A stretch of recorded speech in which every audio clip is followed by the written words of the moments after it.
Bienvenidos a esta presentación sobre el manejo de las fracturas periprotésicas en el fémur, siendo este un tema de gran relevancia en la práctica ortopédica actual. Soy el doctor Javier Robles y de tutor está el doctor Maximiliano Carmona. Nuestro objetivo el día de hoy es abarcar desde una introducción del tema, pasando por la clínica y el diagnóstico, tratamiento según cada tipo de fractura y para cerrar, algunos mensajes para la casa. Las fracturas periprotésicas de cadera son aquellas que ocurren alrededor del elemento protésico.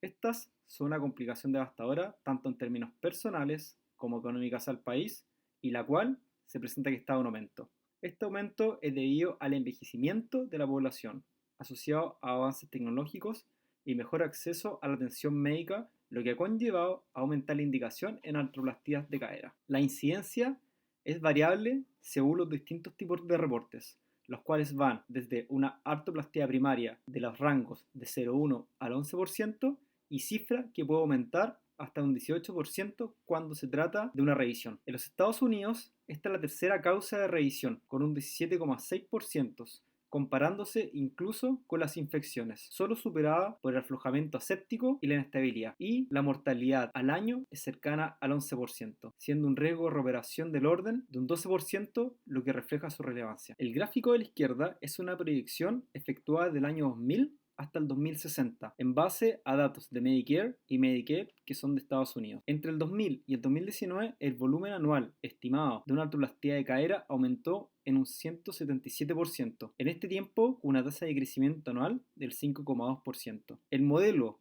proyecta un incremento de 176% de los procedimientos para el 2040 e inclusive hasta un 600% para el año 2060. De manera paralela, en el gráfico de la derecha se muestran las proyecciones del número anual de fracturas periprotésicas de cadera que se someterán a diferentes tipos de tratamiento hasta el año 2032, en donde la mayor cantidad de casos son tratados con revisión del vástago, seguido de osteosíntesis, y la línea azul que está debajo es la combinación de ambos procedimientos. De este mismo gráfico se desglosa que la incidencia de las fracturas periprotésicas está en aumento, ya que desde el año 2016 al 2021 tuvo un aumento del 38% y al año 2032 se prevé un crecimiento proyectado de 212%.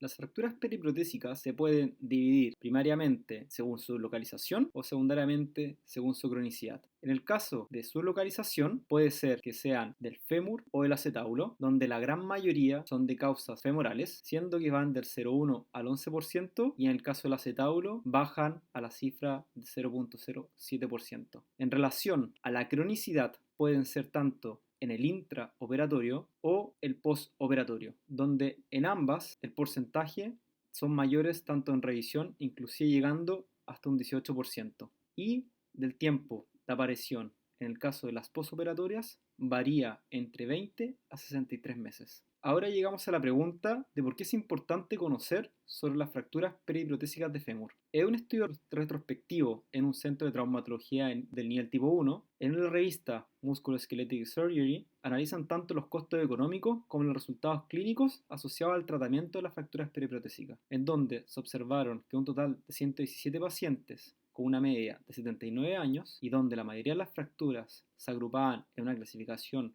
B1 y B2 de Vancouver, las cuales serán evaluadas en las siguientes diapositivas, se vieron que los resultados clínicos encontró que el 40% de los pacientes presentaban resultados clínicos insatisfactorios en encuestas de calidad de vida en comparación al estado preoperatorio. Además, presentaban infecciones tempranas y embolias pulmonares, conllevando a una mortalidad del 19% en 26 meses de promedio. En relación al costo promedio entre las distintas alternativas quirúrgicas, fue aproximadamente de 18.000 euros, siendo mayor este costo en las revisiones por sobre la osteosíntesis. Con esto se concluye que las fracturas periprotésicas del fémur conllevan costos elevados y una calidad de vida postoperatoria pobre, a pesar de la inversión en recursos quirúrgicos y la prolongada rehabilitación existente. En caso de sospechar una fractura periprotésica tanto en el intraoperatorio o como postoperatorio, lo primero que tenemos que hacer es pensar fuera de la caja, debido a que este diagnóstico clínicamente no es fácil de identificar. En el caso del intraoperatorio, hay signos clínicos que nos pueden ayudar. El primero puede ser un cambio súbito en la resistencia durante la inserción del implante. Esto es un cambio repentino en la resistencia al insertar el vástago femoral o al preparar el canal, puede ser indicativo de una fractura. Un segundo signo que nos podría ayudar es un sonido anómalo o sensación de un crack. Un sonido o sensación inusual durante la manipulación del fémur, especialmente al impactar el vástago, debe levantar sospechas de una fractura.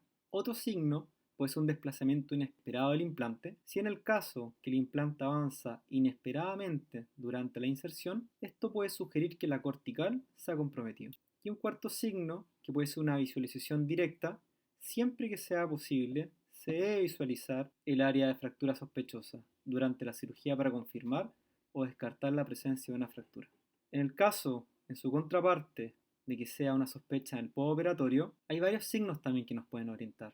En primer lugar, un dolor súbito. El paciente generalmente presenta un dolor agudo y severo en el área de la cadera o del muslo, que puede ser desencadenado por un traumatismo menor o inclusive de manera espontánea. Es importante preguntar al paciente si tiene un antecedente de dolor crónico en la cadera, lo que esto podría indicar además un aflojamiento del implante previo a la fractura. La imposibilidad para cargar peso en la extremidad afectada es un síntoma común, especialmente si la fractura es inestable. En el caso de una deformidad física, esto más bien se ve en fracturas desplazadas, donde hay una gran deformidad, puede ser en el muslo o también un acortamiento de la extremidad. La evaluación no solo es clínica, sino que también debe ser confirmada por exámenes imagenológicos, de los cuales inicialmente tanto una radiografía de cadera y como fémur al menos en 2 planos, y en caso de que las radiografías no proporcionen una información concluyente, se debe recurrir a una imagen más avanzada, que en este caso sería un TAC. Para confirmar la sospecha clínica, las radiografías son la primera línea de evaluación, donde su disponibilidad y bajo costo los hace un examen de elección. Cuando queremos ver una radiografía o una sospecha en el intraoperatorio, esta, en caso de estar desplazada, tiene una sensibilidad aproximadamente un 70 a un 80%. Y en caso de no estar desplazada, su sensibilidad baja al menos un 40 o 50%. En el caso del postoperatorio, las radiografías, siguiendo el mismo patrón que la alternativa previa, cuando están desplazadas tiene una sensibilidad de un 70 a un 85%, y en caso de no estar desplazada, baja esta a un 50 a un 60%. En caso del escáner, esta sube su sensibilidad a un 90-95% en el caso de sospechar una fractura periprotésica postoperatoria. Entonces, la pregunta que nos hacemos ahora, viendo estas sensibilidades, es ¿cuándo nosotros indicamos un escáner? Esto se ha visto que al menos tiene un cambio de diagnóstico de manejo en el 20% de los casos de un estudio que solamente se evaluaron con radiografías. Dentro de las indicaciones pueden ser fracturas sospechadas no desplazadas, o sea, detección oculta, cuando queremos evaluar una extensión detallada de la fractura y cuando ya estamos pensando en alguna planificación quirúrgica. Posterior a haber revisado la importancia de las fracturas periprotésicas, su clínica y su forma de diagnóstico imagenológico, seguiremos con las distintas clasificaciones existentes y el enfriamiento terapéutico cada uno. Comenzaremos con las fracturas postoperatorias. A modo de introducción de las fracturas periprotésicas postoperatorias, la incidencia de artroplastía primaria varía entre el 1 al 11%, aumentando hasta el 18% en el caso de las revisiones. En este caso, la planificación preoperatoria es algo esencial, la que debe partir por una historia clínica detallada y el estudio imagenológico correspondiente. Previo a la cirugía se deben solicitar parámetros inflamatorios. En caso de resultar normales, no descartan su presencia y durante la cirugía se recomienda realizar una aspiración de líquido para su eventual estudio con cultivos. El manejo correcto de la fractura está dictado por la estabilidad del implante. Si el vástago permanece bien fijado, la fractura puede tratarse con osteosíntesis. De lo contrario, debe considerarse la revisión del implante. Además, se recomienda disponer de aloinjertos estructurales que pueden ser utilizados tanto en la fijación como en las revisiones para restaurar el stock óseo y aumentar la resistencia cortical en caso de ser necesario. Es de real importancia poder hacer una muy buena clasificación para poder ver cuál es el manejo más adecuado para los pacientes. Esta línea de tiempo resalta los hitos claves en la evolución de las clasificaciones de fracturas periprotésicas. Desde las primeras tentativas en los años con el sistema de clasificación dado por Parrish y Jones en el año 1964, que se basaban exclusivamente en la localización anatómica de la fractura, en donde estos sistemas no integraban la estabilidad del implante ni la calidad ósea, lo que limitaba su utilidad clínica. Siguiendo con la línea de tiempo, en el año 1995 se desarrolla el sistema de clasificación de Vancouver, donde no solo se describe la localización anatómica, sino también considera la estabilidad del implante y su calidad ósea. Este sistema actualmente sigue siendo el más y ampliamente aceptado y utilizado, categorizando las fracturas en tres tipos principales: A, B y C, con subdivisiones adicionales para reflejar distintos escenarios clínicos. Ya siguiendo por el año 2014, Duncan y Haad proponen el sistema de clasificación unificado, UCS. Este amplió el sistema de Vancouver para incluir todos los tipos de fracturas periprotésicas, abarcando no solo las fracturas femorales, sino también aquellas en otras ubicaciones alrededor de las prótesis. Este sistema busca una amplificación universal y simplificar la comunicación global dentro de la comunidad ortopédica. A pesar de la adopción generalizada tanto de la clasificación de Vancouver como la unificada, estos sistemas presentan limitaciones, especialmente en la clasificación de todos los tipos de fracturas periprotésicas y en la evaluación precisa de la estabilidad del implante y la pérdida ósea circundante. Esto puede resultar en clasificaciones incorrectas y estrategias de manejo subóptimas, subrayando la necesidad de una validación continua y ajustes basados en resultados clínicos y nuevas investigaciones, en los cuales estamos actualmente. Como enunciábamos previamente, la clasificación de Vancouver es actualmente el estándar en la categorización de las fracturas periprotésicas de fémur. Esta clasificación divide las fracturas en tres tipos principales, según su localización relativa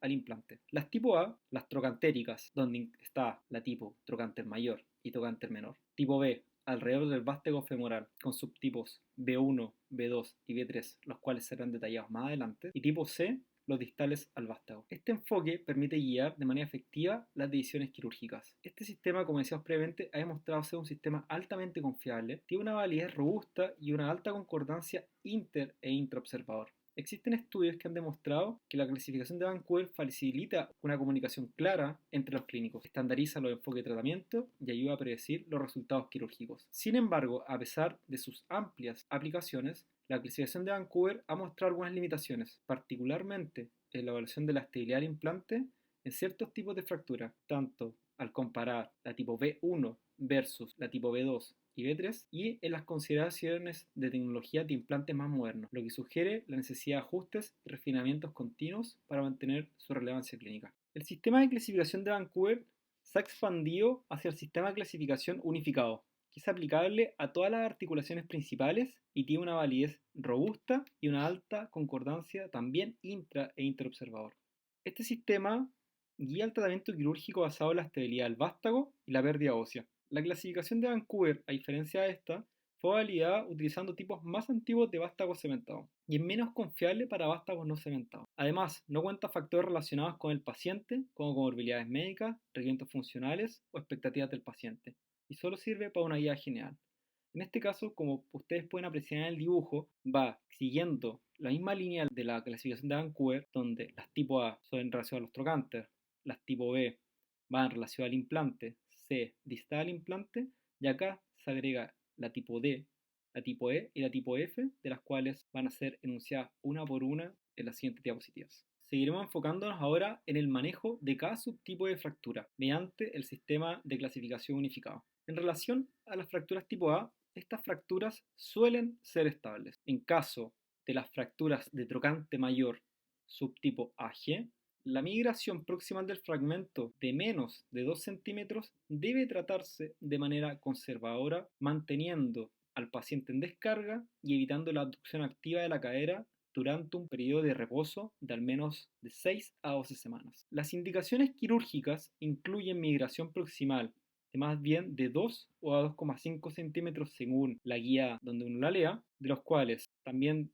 de indicación está la inestabilidad o la falta de unión con dolor. La fijación del trocánter mayor se logra mediante el uso de alambres de cerclaje o una placa de garra trocantérica, como se ve en la imagen a la derecha. En el caso de no unión, se recomienda además el uso de un injerto autólogo, y en el caso de osteólisis femoral y proximal y con un vástago estable, generalmente se atribuye al desgaste del polietileno, que puede tratarse con un caso de revisión de acetábulo. En el caso de las fracturas de trocánter menor subtipo AL, estas fracturas generalmente son de manejo ortopédico. Solo en caso de que sea un fragmento grande del cárcar y este pueda comprometer la estabilidad del vástago proximal, hace necesario la revisión del vástago cambiándolo mediante un vástago de revisión. En el caso de las fracturas tipo B1, que son una fractura alrededor de un implante femoral que permanece bien fijado con un manto de cemento intacto, lo que hace que el vástago femoral sea estable. El tratamiento para este tipo de fracturas puede ser tanto conservador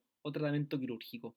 ¿Qué cosa apoya el tratamiento conservador? El año 2007, Lee, en una serie de 60 casos donde trató 19 fracturas mínimamente desplazadas que definió que tenían menos de 5 milímetros, tratada estas de manera ortopédica, vio que tenían una muy buena tasa de consolidación. En las que fueron clasificadas tipo B1 tuvo un 100% de consolidación y el tipo B2 un 75% de consolidación. Esto hace que el tratamiento conservador, al parecer, en fracturas mínimamente desplazadas puede ser una alternativa viable. Aunque el gol estándar es el tratamiento quirúrgico, de los cuales existe tanto una reducción abierta y fijación interna. Generalmente son con dispositivos extramedulares, donde se utilizan placas de compresión bloqueadas y cerclajes, o una combinación de ambos, o también técnicas mínimamente invasivas como son las placas MIPO. Asociado también al tratamiento quirúrgico, muchas veces se necesitan aumentación con injerto. Algunos estudios no recomiendan el uso del injerto debido al aumento de infección, pero otros autores sí lo recomiendan debido a que estos disminuyen las tasas de no unión. En los casos que elijamos un manejo quirúrgico, existen algunos tips a considerar que nos pueden ayudar a la hora de realizar la osteosíntesis.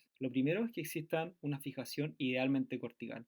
Esto debido a que esto es más estable. En caso de no ser posible, se ha utilizado una combinación de alambres y cables en una conformación de cerclaje asociado con tornillos de bloqueo unicorticales. Se recomienda que a la hora de poner una placa exista una superposición entre el vástago y esta, que al menos sea superior a 4 centímetros y en caso de que exista algún hueso osteoporótico sea mayor a 6. Esto para reducir las áreas de debilidad y prevenir futuras fracturas iterativas. La longitud mínima recomendable de la placa deben ser 2 diámetros corticales distales al punto más distal de la fractura. Y recomendaciones también, las placas al menos sean de 4,5 milímetros, con un mínimo de 8 corticales distal al vástago y tornillos unicorticales aproximados. Existen algunos casos especiales de los cuales tenemos que tener algunas consideraciones distintas. En el caso de presentar un rasgo transverso o oblicuo corto o que exista una gran combinación medial, se recomienda realizar una revisión con un vástago largo, y esto más o menos la necesidad de un injerto estructural. Toda fractura tipo B se debe probar la estabilidad del vástago en la misma cirugía antes de decidir el tratamiento definitivo, ya que al menos el 20% de las fracturas clasificadas inicialmente como tipo B1 en la evaluación clínica se encuentran aflojadas en el intraoperatorio, y esto las haría una clasificación tipo B2, que la vamos a ver en la siguiente diapositiva. Las fracturas periprotésicas de cadera tipo B2 ocurren alrededor de un vástago femoral que se ha aflojado pero que presenta un stock óseo suficiente. La presencia de inestabilidad en el implante hace que la revisión del vástago sea una consideración primaria en el tratamiento de estas fracturas. En un estudio de González de la European Journal of Trauma and Emergency del año 2023 se hizo un estudio retrospectivo con un total de 856 pacientes con una media de 76 años, donde se dieron dos grupos: el grupo A, donde se realizó un tratamiento con osteosíntesis, y grupo B, con un tratamiento con revisión de vástago, lo que concluyeron que la osteosíntesis mediante reducción abierta y fijación interna es una opción viable en pacientes con comorbilidades significativas, que presenta un alto riesgo anestésico y que además tenga una baja demanda funcional. Esto debido a que es un procedimiento más corto y menos invasivo que su contraparte, que sería una revisión formal.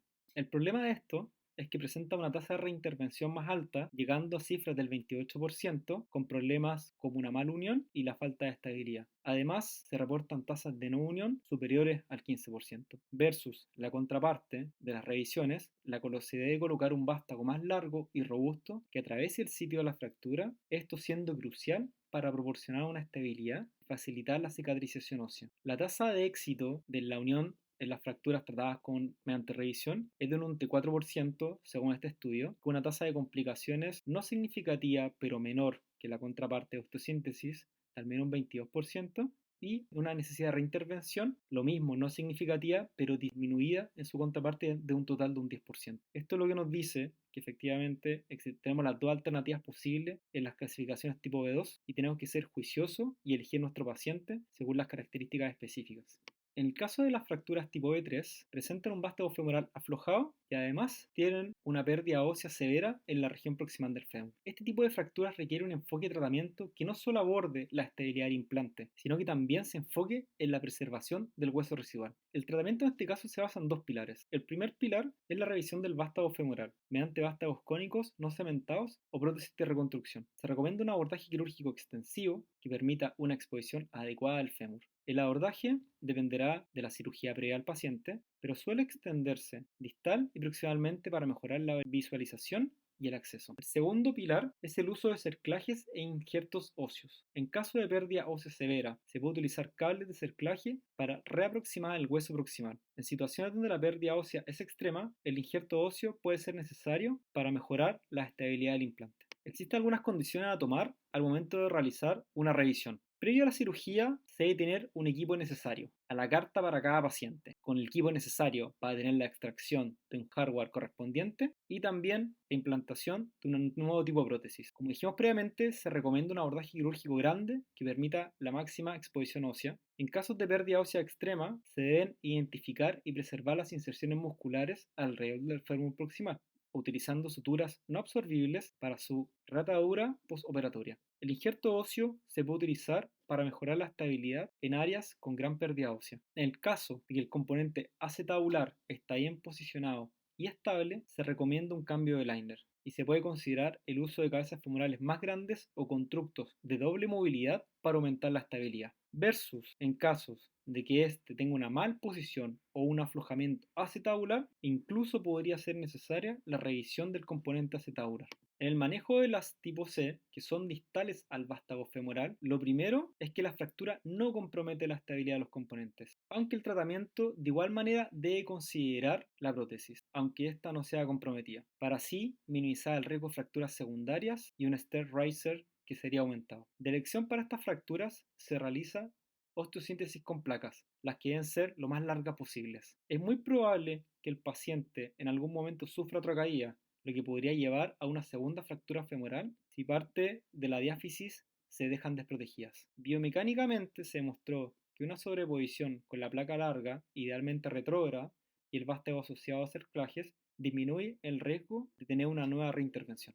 Siguiendo con las fracturas tipo E, son fracturas interimplante. Representan un desafío clínico significativo debido a su proximidad a dos dispositivos de fijación o prótesis. Estas fracturas ocurren entre dos implantes, prótesis o fijaciones internas, y son más comunes en mujeres mayores de 70 años con huesos frágiles, especialmente cuando los extremos de los dos implantes están cercanos. Estas presentan una incidencia aproximadamente del 1,25%, aunque según otras series podría aumentar inclusive al 5 o 7% del total de las fracturas periprotésicas.